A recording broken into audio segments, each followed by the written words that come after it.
जमीन से 480 फीट ऊंचे 4,500 साल पुराने इस पिरामिड के अंदर ऐसा क्या था जिसको सिर्फ देखने के लिए रिसर्चर्स ने एक रोबोटिक कैमरा पिरामिड के अंदर भेजा। रोबोटिक कैमरा एक जगह पर आकर रुक गया क्योंकि उसके सामने एक पत्थर की दीवार आ गई थी।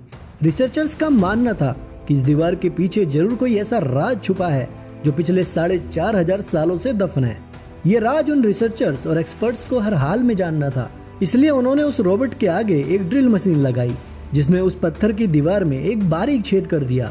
अब इस छेद के अंदर एक कैमरा भेजा गया जिसने उस दीवार के पार वो नजारा देखा जो पिछले 4,500 साल से किसी ने भी नहीं देखा था। दोस्तों, मिस्र यानी इजिप्ट में टोटल 138 ऊंचे पिरामिड्स मौजूद हैं जिन्होंने पिछले हजारों सालों से न जाने कितने अर्थक्वेक्स और कई खतरनाक तूफानों का सामना किया है, लेकिन आज तक एक भी पिरामिड टस से मस न हुआ। इनमें से सबसे ऊंचा और सबसे बड़ा pyramid the great pyramid of Giza कहलाता है। इस पिरामिड के सिर्फ बेस का एरिया ही 13 एकड़ है, यानी ये पिरामिड इतना बड़ा है कि इसके अंदर एक या दो नहीं बल्कि पूरे 9 फुटबॉल के मैदान समा सकते हैं। एक एस्टिमेट के हिसाब से इस पिरामिड को बनाने में लगभग 23 लाख बड़े पत्थरों का इस्तेमाल हुआ था, जिनमें से कई पत्थरों का वजन 50 टन तक हो सकता है।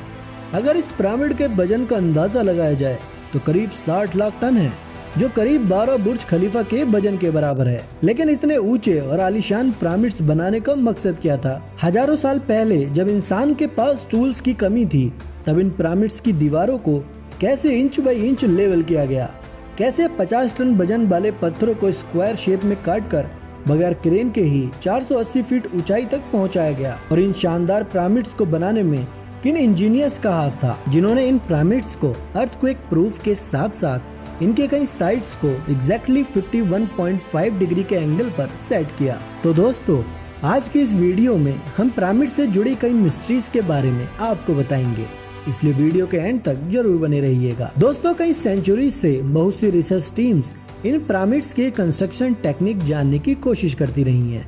वे जानना चाहती थी कि आखिरकार इस पिरामिड की हर side exactly north, south, east और वेस्ट पर बिना कंपास के कैसे सेट की गई होगी। कई एक्सपर्ट्स का मानना है कि उस समय के आर्किटेक्ट्स ने सबसे पहले ऐसी जमीन तलाश की होगी जो लाखों टन वजन के पत्थरों का वजन झेल सके। उसके बाद पोलर स्टार्स यानी वो स्टार्स जिनकी मदद से अर्थ के पोल्स का पता लगता है, उनकी मदद से ही पिरामिड की हर साइड को मार्क किया गया होगा।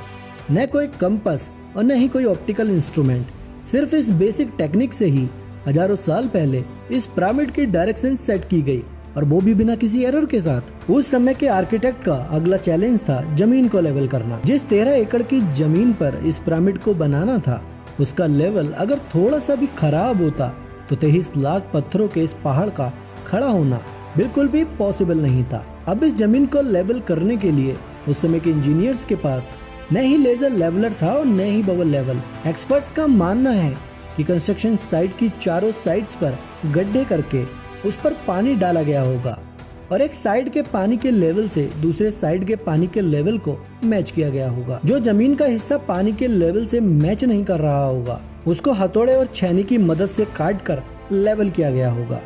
कई एक्सपर्ट्स का मानना है कि एंशिएंट इजिप्शियंस ने इस सिंपल टूल का भी इस्तेमाल किया होगा, जिसके 2 साइड पर लकड़ी और सेंटर पर एक रस्सी से पत्थर बंधा हुआ था। अगर पत्थर जमीन से टच हो गया और उसकी रस्सी ठीक सेंटर लाइन पर आ रही होगी तो इसका मतलब है कि उस जगह की जमीन परफेक्ट लेवल्ड है। अब पिरामिड कंस्ट्रक्शन साइट पर डायरेक्शन भी थी, मार्किंग भी सेट हो चुकी थी और जमीन का लेवल भी सेट था।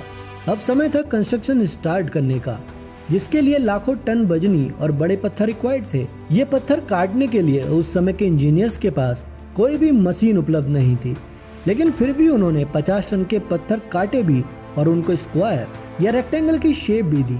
लेकिन यहाँ सवाल ये है कि आखिर किसकी मदद से? जी हाँ, यही वो सिर्फ एक टूल था जिसकी मदद से उस समय पत्थरों को काटा गया।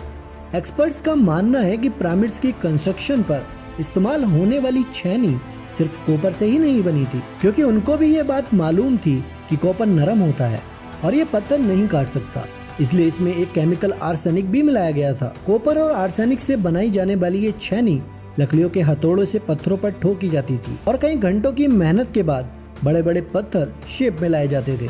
अब एक खास किस्म का पत्थर जिसे आज लाइमस्टोन कहा जाता है, उसकी कटाई पिरामिड कंस्ट्रक्शन साइट गीजा से 250 किलोमीटर दूर टोरा शहर में हो रही थी।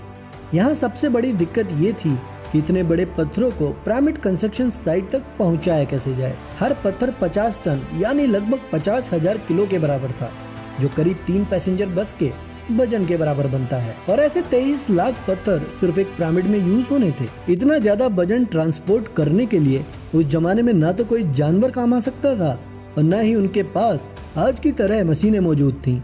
अगर आज के टाइम में भी किसी बड़ी कंपनी को ऐसा भारी भरकम काम करना पड़े तो उन्हें भी बहुत ही मुश्किलों का सामना करना पड़ेगा। आप सुनकर चौंक जाएंगे, लेकिन उस समय ये काम वर्कर्स और नावों की मदद से किया गया।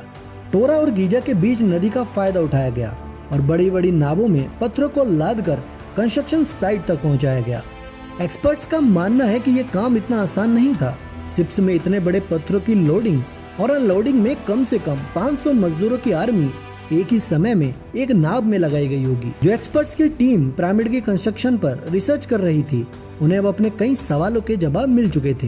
लेकिन एक बात उनको हर समय सता रही थी कि लाइमस्टोन कट भी गए, ट्रांसपोर्ट भी हो गए और कंस्ट्रक्शन के दौरान एक के ऊपर एक लगना भी शुरू हो गए। लेकिन यहाँ सवाल ये था कि पत्थर इतनी ऊंचाई तक आखिरकार पहुंचाए कैसे गए होंगे। कई एक्सपर्ट्स का मानना है कि पिरामिड के कंस्ट्रक्शन से पहले ही ये प्लान कर लिया गया था, या तो स्पाइरल ट्रैक से ऊपर गए होंगे या फिर जिगजैग तरीके से। लेकिन ये बात तो तय है कि 50,000 किलो के पत्थर ऊपर मजदूरों की आर्मी की मदद से खींच कर गए होंगे। यहाँ बात सिर्फ लाखों मजदूरों छेनी हथौड़ों से लाइमस्टोन को काटने और इतने बड़े पत्थरों को ट्रांसपोर्ट करने की ही नहीं थी। इस पिरामिड के अंदर कंपार्टमेंट्स, उनके अंदर जाने का रास्ता और कई छोटी छोटी सुरंगें भी बनाई गई थी। बाकी सब चीजें तो ठीक थी, लेकिन एक चीज एक्सपर्ट्स को हैरान कर रही थी कि अंदर के कंपार्टमेंट्स में जो पत्थर इस्तेमाल हुआ था वो लाइमस्टोन नहीं बल्कि ग्रेनाइट था। जी हाँ, ग्रेनाइट एक ऐसा पत्थर है जो डायमंड के बाद दुनिया का सबसे सख्त पत्थर माना जाता है। आज के दौर में भी ग्रेनाइट बड़े बड़े ग्राइंडर की मदद के बिना काटा ही नहीं जा सकता। दुनिया भर से कई आर्कियोलॉजिकल एक्सपर्ट्स को पिरामिड का विजिट भी करवाया गया, लेकिन किसी को भी इस बात का सबूत नहीं मिला कि 4,500 साल पहले ग्रेनाइट जैसे मजबूत पत्थर को बिना किसी मशीन की सहायता के कैसे इतनी सफाई से काटा गया होगा। आखिरकार कई सालों के बाद एक्सपर्ट्स ने इस मिस्ट्री को भी सॉल्व कर दिया। इजिप्शियंस ने ग्रेनाइट को इतनी सफाई से एक ऐसे आरे से काटा था जिसके दांत ही नहीं थे। जी हाँ, बिना दांतों वाले इस आरे के दोनों साइड पर वजन डालकर इसे ग्रेनाइट पर चलाया जाता था और बीच में बजरी डाली जाती थी। एक्सपर्ट्स का मानना है कि इतने बड़े पत्थरों को काटने में लगभग 4 महीनों का समय लग जाता था। आखिरकार पिरामिड्स का मकसद क्या था? इन पिरामिड्स को बनाने में कितने मजदूर एक ही समय में काम करते थे? और रोबोटिक कैमरा ने पिरामिड के पत्थर से अंदर का कौन सा नजारा देखा? ये सब और इसके अलावा भी इन पिरामिड से जुड़ी और भी मिस्ट्रीज को आप जानेंगे पिरामिड्स की अगली वीडियो में। अगर आज की हमारी पेशकश पसंद आई हो तो प्लीज वीडियो को लाइक और शेयर जरूर करें। साथ ही अगर आपने अभी तक हमारा चैनल सब्सक्राइब नहीं किया है तो प्लीज हमारे चैनल को जरूर सब्सक्राइब कर लें। अपना कीमती समय हमें देने के लिए आपका धन्यवाद।